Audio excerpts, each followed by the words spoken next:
10, 9, 8, 7, 6, 5, 4, 3, 2. We have ignition. Apollo 10, this is Houston. Mark, you're halfway, over. Roger, thank you.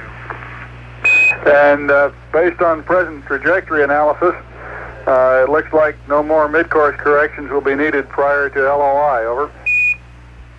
11, Houston, the definition is pretty good on our monitor here. The color's not too varsity, at least on this set. Could you describe what you're looking at, over? Roger, you're seeing Earth as we see it at our left. July 16th. The day had come. The moon awaited. The men rose early, ate breakfast, and dressed in their spacesuits.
July 19th. Apollo 11 slows down and goes into orbit around the moon. The bright blue planet of Earth now lies 238,000 miles beyond the lunar horizon. Astronauts Armstrong and Aldrin, now in the lunar module, separate from the command module.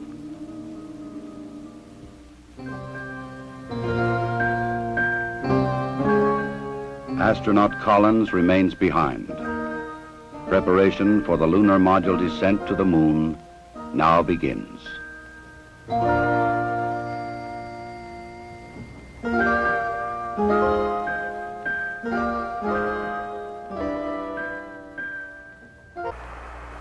Roger, understand. Go for landing. 3,000 feet. Top alarm. Altitude 1,600. 1,400 feet, still looking very good. 700 feet, 21 down. 33 degrees. 100 feet down at 19. 1201. 1201. Roger, 1201 alarm. We're go. Same type. We're go. Altitude, velocity, light. 3.5 down. 220 feet. 13 forward. 11 forward, coming down nicely. 200 feet. 4.5 down. 5.5 down. 60 seconds. Lights on. Down 2.5. Forward. Forward. That's 40 feet down 2.5. Picking up some dust. 4 forward. 4 forward. Drifting to the right a little. That's okay. Contact light. Okay, engine stop. We copy you down, Eagle. Tranquility Base here. The Eagle has landed.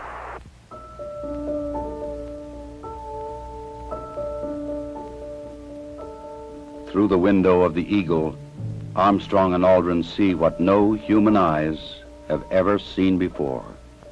Their spacecraft casts a long shadow across the undisturbed dust of centuries.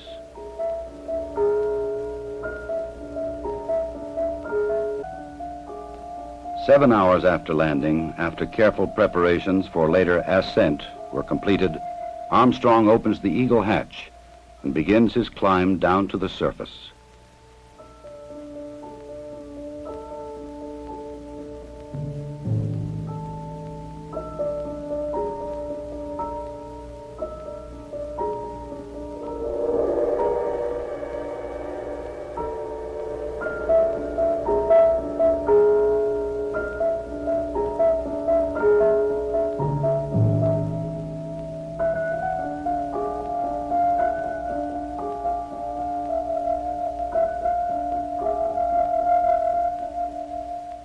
The first footsteps on this strange new world must be taken cautiously.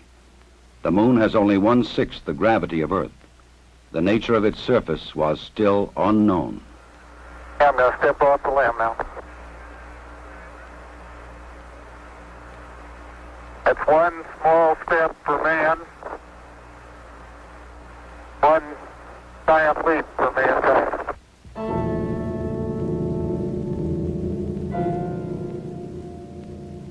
Once on the surface, Armstrong scoops up a small sample of lunar dust and rock, precaution against the possibility of an emergency takeoff.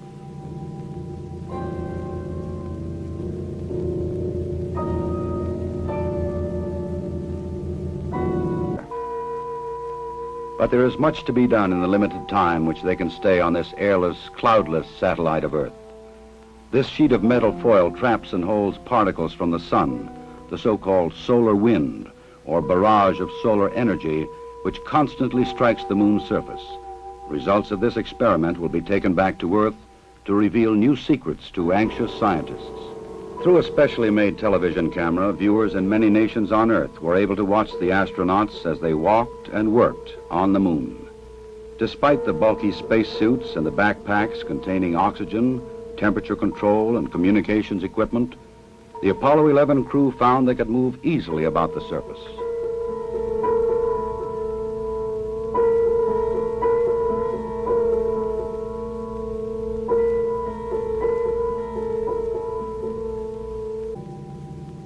In addition to collecting rock and soil samples, the explorers leave behind a seismometer. This highly sensitive device would send back valuable information on external meteoroid impacts, as well as internal lunar movements.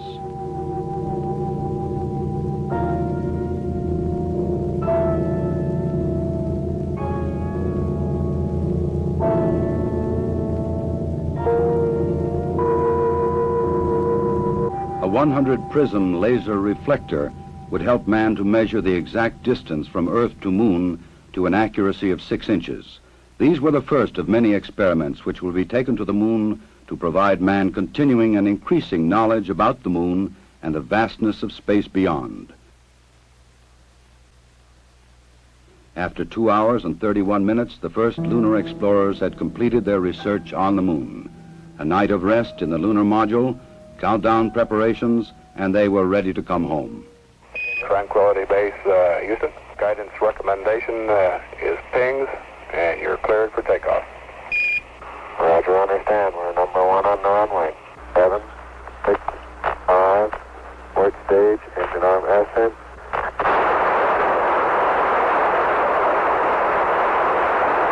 Yeah, beautiful. Very smooth. Very quiet ride. There's that one crater on there.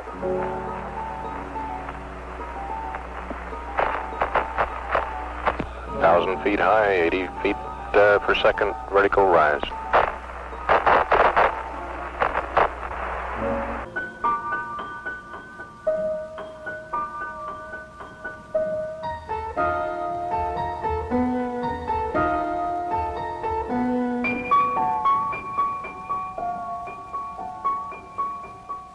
While Armstrong and Aldrin explored the Moon, astronaut Collins had kept a long and lonely vigil in the Columbia. The approaching Eagle was a welcome sight.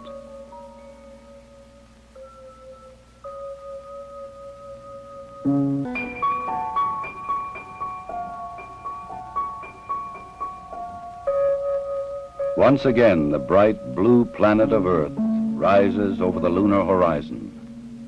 For those who had witnessed man's landing in the Sea of Tranquility, the Moon would never again appear quite the same.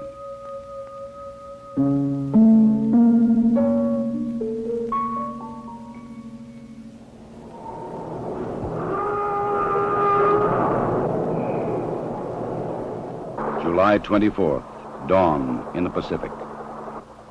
Apollo blazes across the heavens, coming back to Earth at 25,000 miles an hour.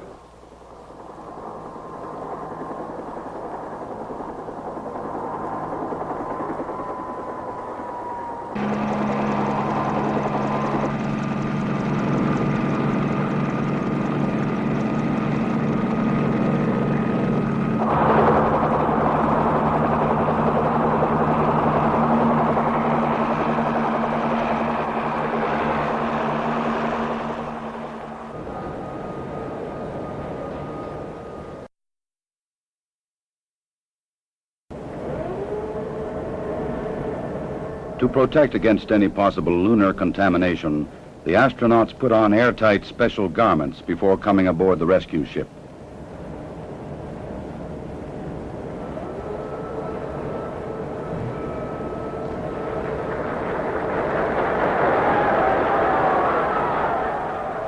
They transferred directly from the helicopter to a mobile quarantine van, in which they would be flown back to the Manned Spacecraft Center in Houston, Texas.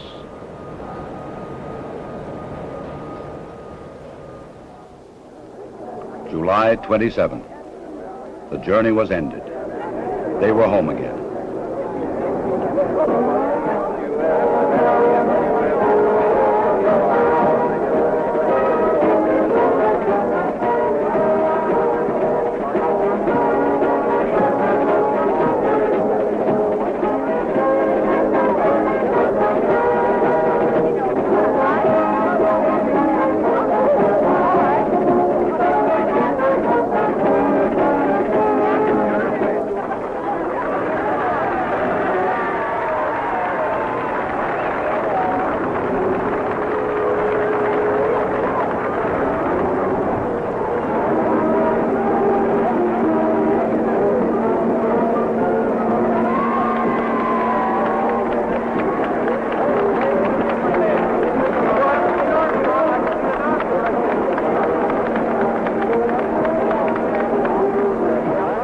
Ahead lay 3 weeks of isolation, medical tests, and mission debriefings.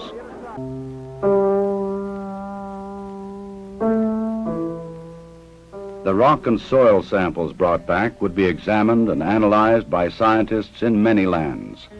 They would reveal new insights into the origin and the age and the composition of the moon, and perhaps new knowledge of the Earth as well. Already experiments left on the moon were sending back revealing new information.